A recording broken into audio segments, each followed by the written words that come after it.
So people buy if they trust themselves and if they trust you. So an example of people not trusting themselves is they will say things like, I'm really busy right now. This is not the right time for me to, they want it. And then they say, this is not the right time for me to do this. I'm so busy. I want to work with you, but let's do it later. I've got a ton of stuff going on. This is all about not trusting themselves to show up if they do this. Now, you might think that that's legitimate, but if someone really wants something, they will show up for themselves. Okay? So if someone sees the value of what they're doing, what you're offering, they will show up for themselves. If they have low self-image in terms of trust, they might self-sabotage around that. Okay? So let me give you an example. If someone really wants, what's a good example from my own life? You want to do something in your business. You say it's a priority, but you're not getting around to it. You don't want it badly enough. But if you really wanted something, you create the time, right? You do that project. You're excited about it. You do it, okay? That's about really wanting something badly enough. Now, oftentimes people don't have self-trust with themselves, and they need to learn self-trust, which is one of the things that I teach in my programs, is how to build that confidence and self-trust with yourself so that you can do the work. And this is a self-image thing. They can't see themselves as someone who does the thing and trusts themselves to do the thing. And this is, whether it's working with a lawyer or a landscaper or whatever, they don't trust themselves to get the result that they want, okay? And often it's not trusting themselves to be able to make more money, to utilize the product or service, all of that, okay? The second part of self-trust is that they don't trust you. They don't trust you. And this is where you have to show up confidently and communicate your differentiating factor uniquely. Okay, this is the full expression of who you are that needs to come out. And this is where those things from your past that hold you back, that old conditioning, those things that you experienced that created guilt and shame, all of that needs to be cleaned up. The loyalty pacts, the self-worth issues. This is what's keeping you from owning your brilliance. And then when you clean up the inside, you're able to show up in your power.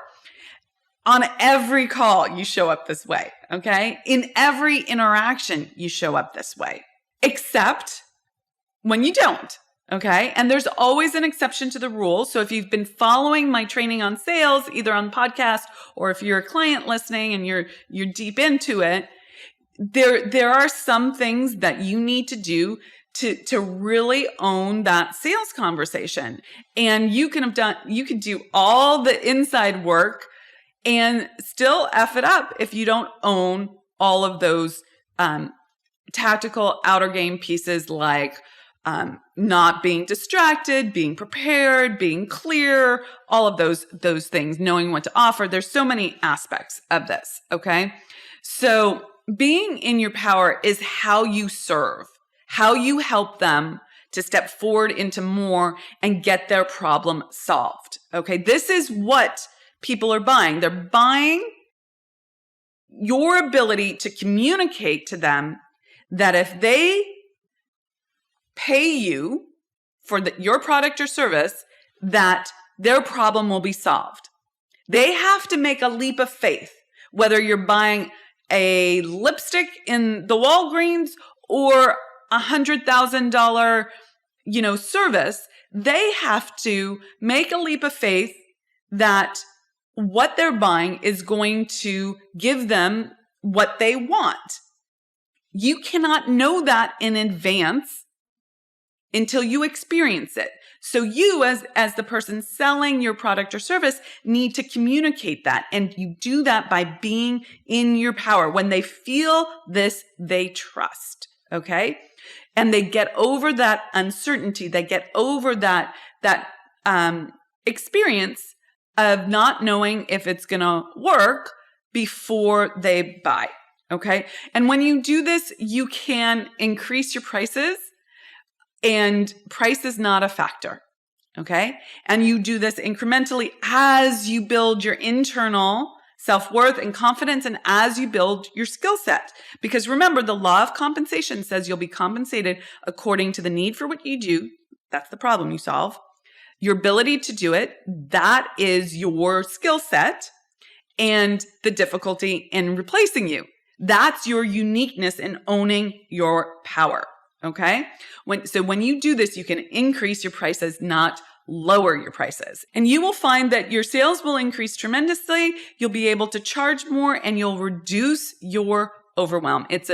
And that allows you to be so much more present with your clients and serve them at a totally higher level. When you're ready for freedom, you find the courage to scale. And you better get ready for our next Income Breakthrough Summit, which is going to be off the charts. Join me this November for an electrifying 3-day online event where female entrepreneurs from all over the world gather together to learn how to scale their business and unlock the freedom that they desire. And a special offer for all podcast fans. Get your seat today using the link theunstoppablewoman.com/breakthrough and save 80% off of your ticket purchase. Bye for now, and see you there.